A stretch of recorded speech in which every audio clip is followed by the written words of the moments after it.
This is Charles A. Archer, and welcome to our series, The Influencers, where we introduce you to people who in society are affecting change.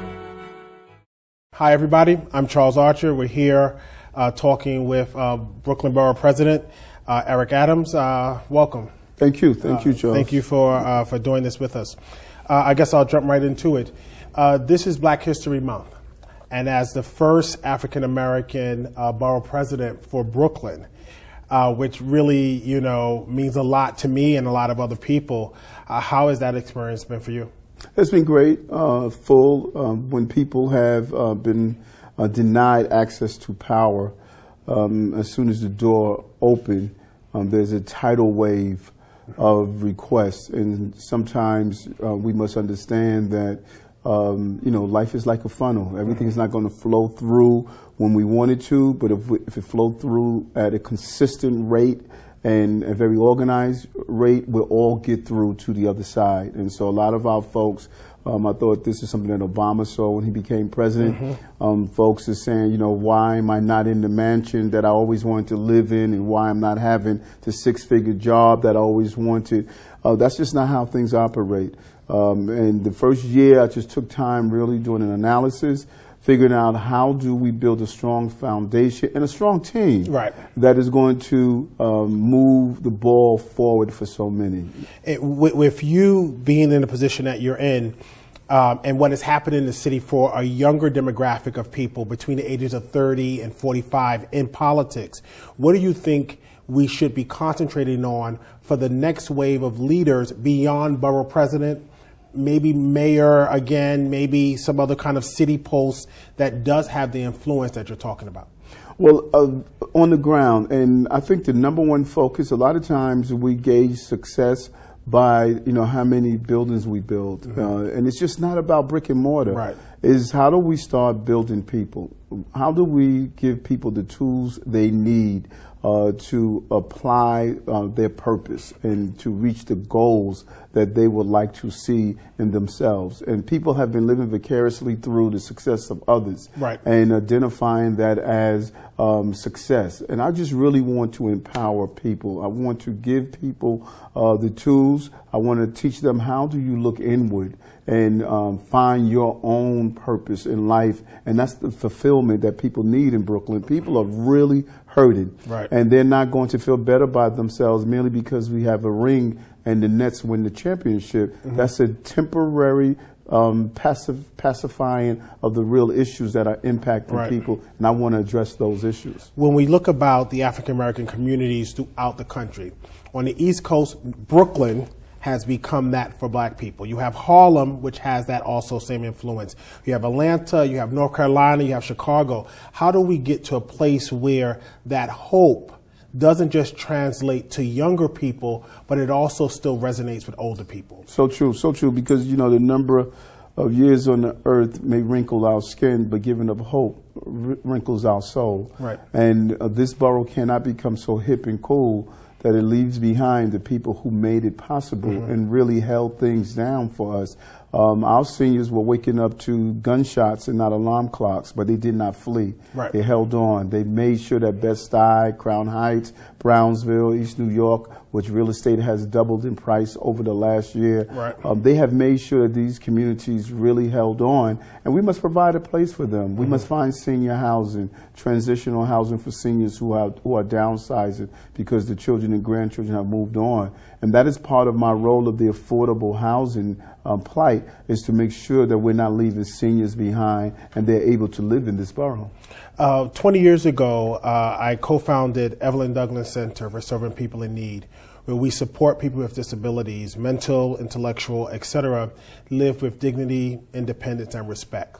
Do you think that there's a place in Brooklyn where even the disabled could equally add value and be appreciated? Without a doubt. And I think that, I have to commend you for what you started, because a person is suffering from any mental health disorder, such as autism. That's what I was trying to think of. Autism, or because they are dealing with a physical ailment, it doesn't mean they want to lose their dignity and respect. And really, that's all they're asking for. People who are dealing with those physical and mental impediments are not looking for handouts. Right. They're looking for an even playing field, that if they're on their way to employment, that they can get a bus or a train that has an elevator that operates, or the bus is able to use the lift properly, and that when they go into a building, that the person who is designing the building or ensuring that the building is compliance with the law. Right. They want to be able to get around in the building. So they're not looking for anything special. They're just looking for, how do we have a city or borough or a country that understands that we are not a monolithic group of people. Right. It's a group of people that must provide for everyone in a dignified manner. Right. And that is what I want to do as borough president. I want to view the movement, the everyday living environment, through the eyes of all of my residents, the 2.6 million people that live here. If they're in a wheelchair, if they are blind, if they are dealing with some form of mental impediments, that they should still be able to live here with dignity and respect. Brooklyn is known to be an expensive place to live these days, and having grown up in Brooklyn, I'm excited about it, but I'm also equally concerned.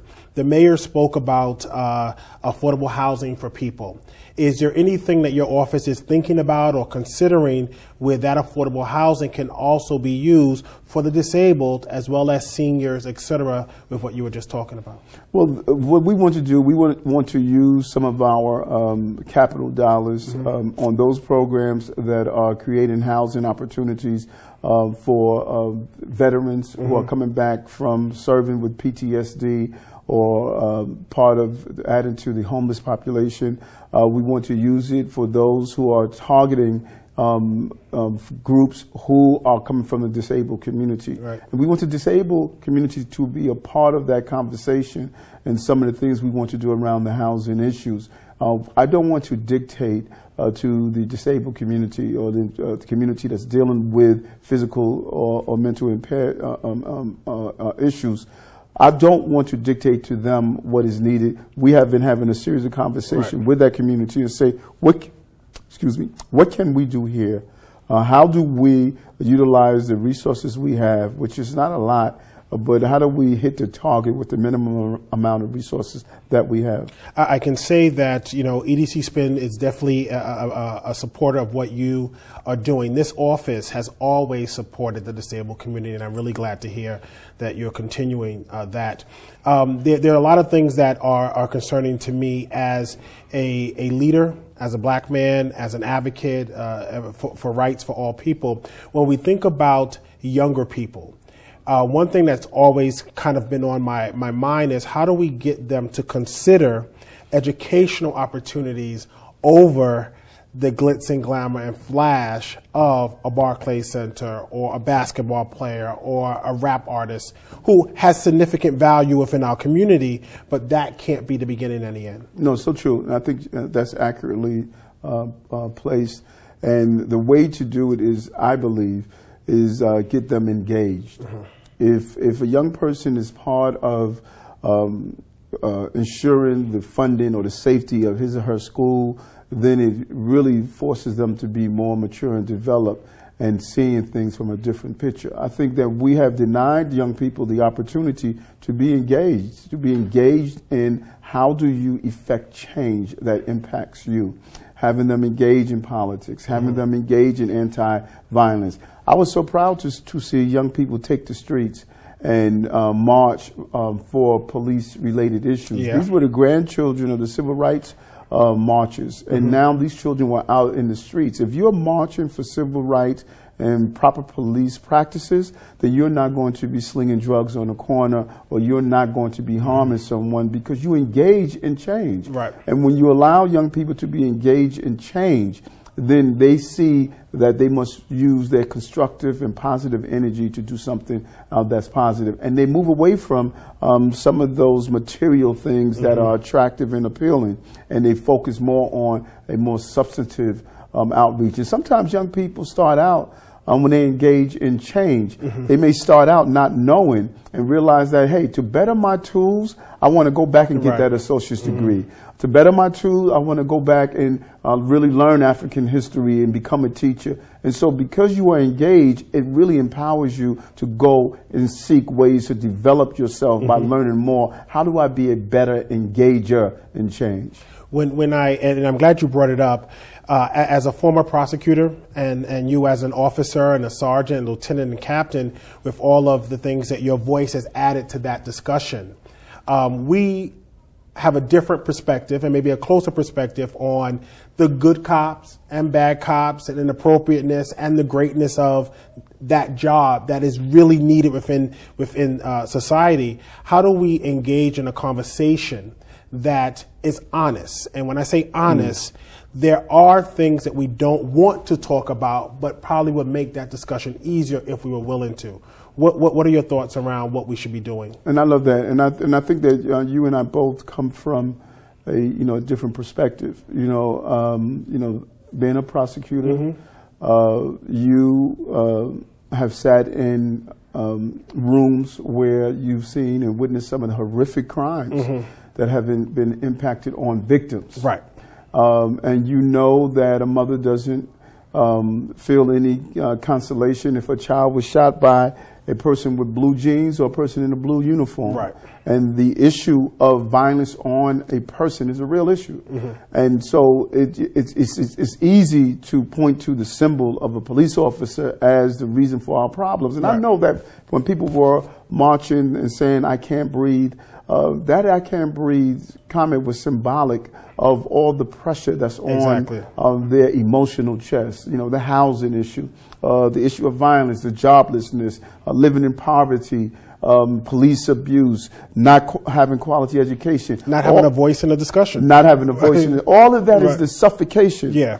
And so what we must do, we must not allow ourselves to be pulled by those who believe police and government can't do any wrong. And then those on the other end of the spectrum who believe that we don't need public safety, we don't need police officers, and we don't need government. We must be the adult in the room in the middle to understand there's righteous concerns on both sides of the issues.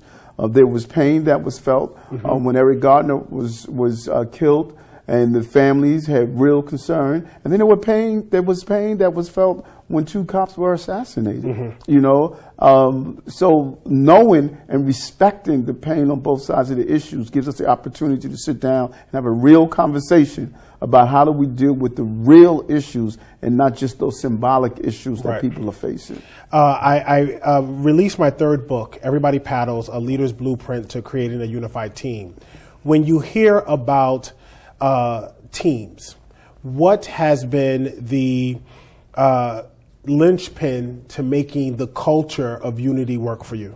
Yeah, and I think that's such, people often joke about how I always use sports analogies when I talk about particular topics, because it's all about team, and everyone realizing what is your position, and no position is more important than any other position. Because you're the quarterback doesn't mean you are more important than the running back or the lineman. Absolutely. You still have to move the ball down the field, and knowing your position and respecting your position, because anybody can look at the position of someone else and say, "Hey, I can do it better."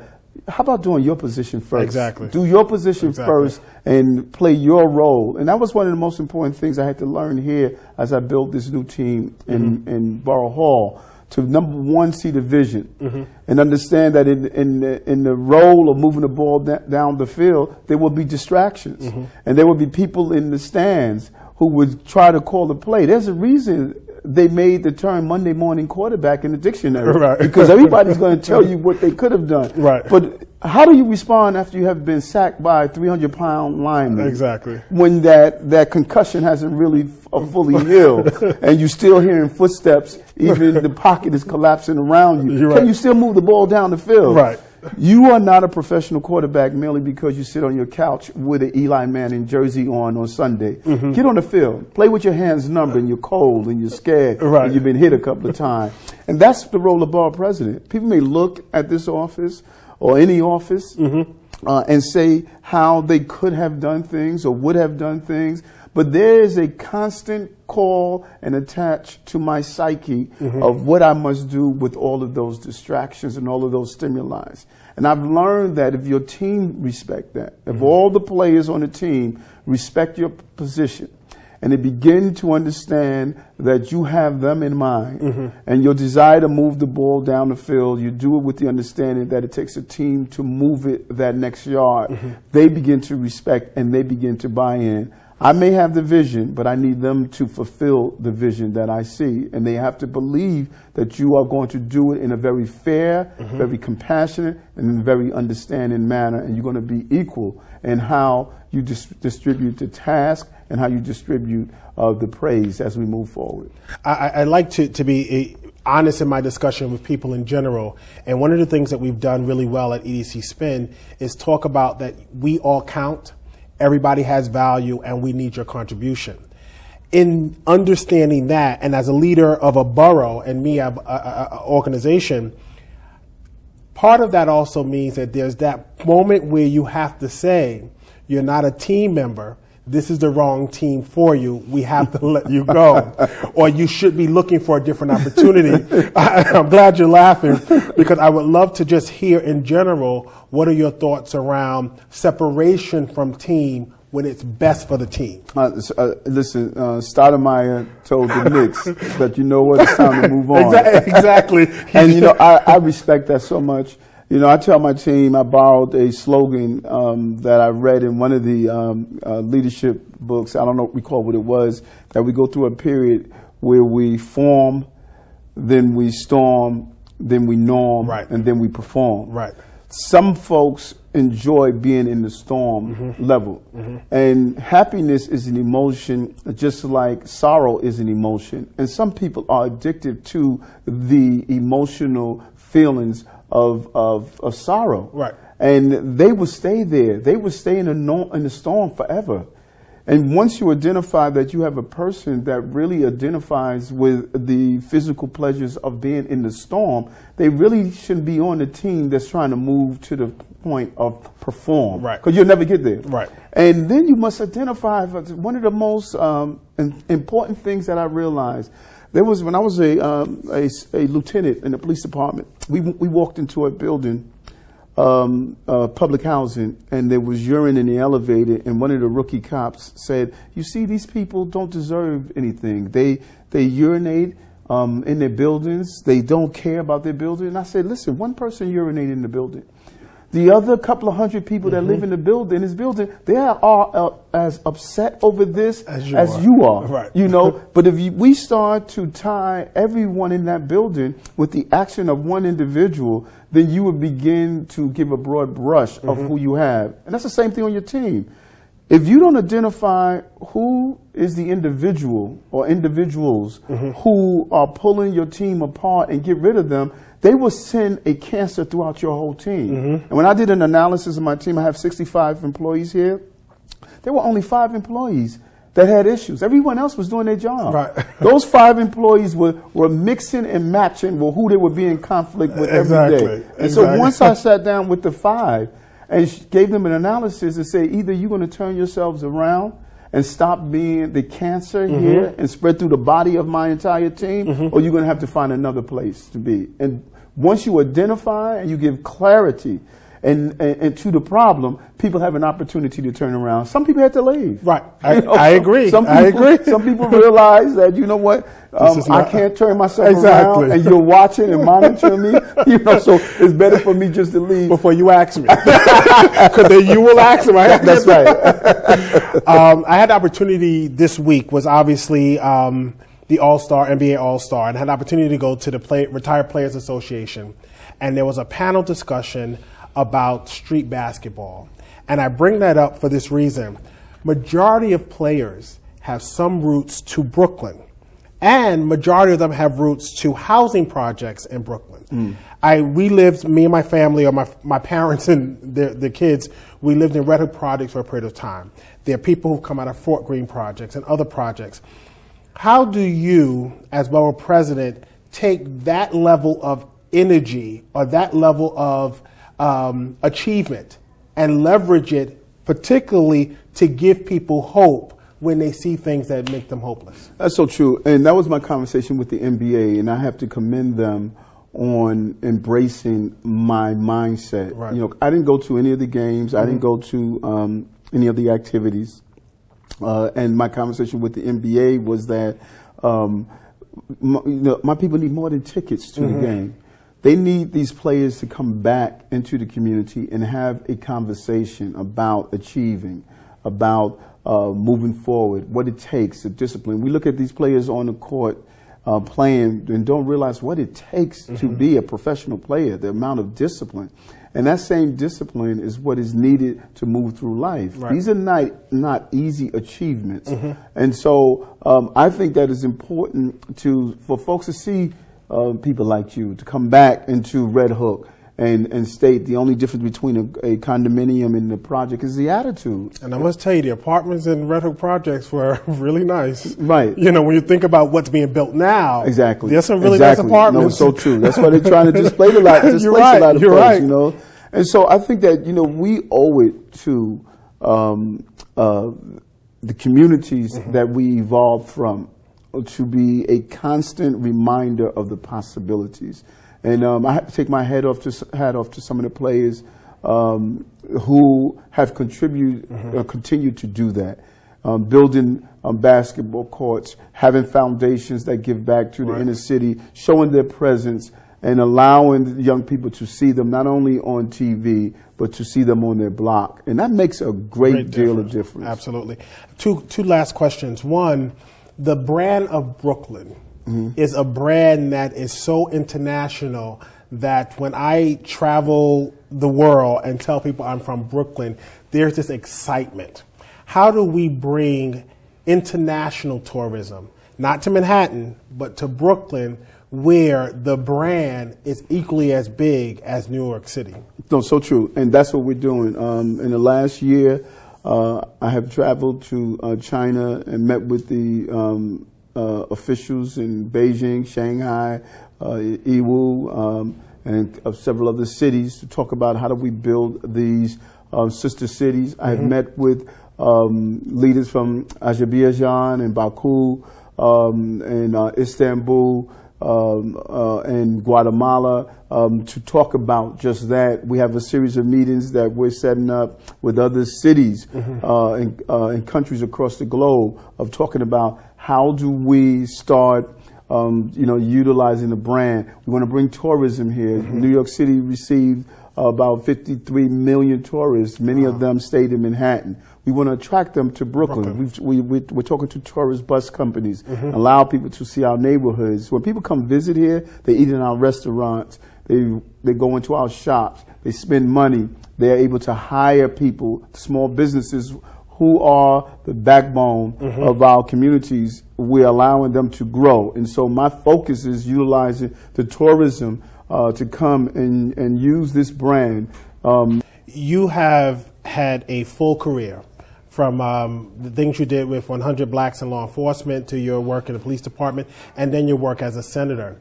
With all that you're doing and your young age, what's possibly next for you? Everybody knows I want to be mayor, you know, and I'm not the type of cat that play these political games of saying I don't, we'll see what the future holds. That is not how I roll. Right. When I came into the police department, I said I wanted to be a captain, and I knew just saying it is not going to make it happen. I was willing to go to school at night and obtain my associate's, my bachelor's, and my master's degree. When I became a captain, I said I wanted to go into politics, and I knew that I was going to run for office. I had to hustle, I had to knock on doors, I had to raise the money, and I was able to become the senator. My second term, I said I wanted to be borough president. Right. And I had to grind for it. So I'm clear that the mere fact you say something is not the end all. It's important to place your desires in the universe, because I believe, as the alchemist said, when you put it in the universe, the entire universe conspires to move with you. Exactly. And so folks who sort of get upset when I say I want to be mayor, how do I tell my son to claim what he wants in life? Right. And particularly when we're dealing with a universe where there's so many examples of black men who are low emotional, mental, and professional achievers, we should be proud when we come and say, this is what we want to do. Right. I want my son and my son's friends and peers to look and say, it's all right for me to say what I want to do. Because across town, they're telling their children, claim higher heights. Absolutely. You know? And so there's an expectation. Right. It's even beyond the claim. I expect that you're going to do this. It's Without a whole different mentality. You're so right. One last funny story. First time I met you, I was a state advocate for people with disabilities. And with what you just said reminded me of this story is I walked into your office to talk about what we wanted for people with disabilities. And you were like, tell me what you want.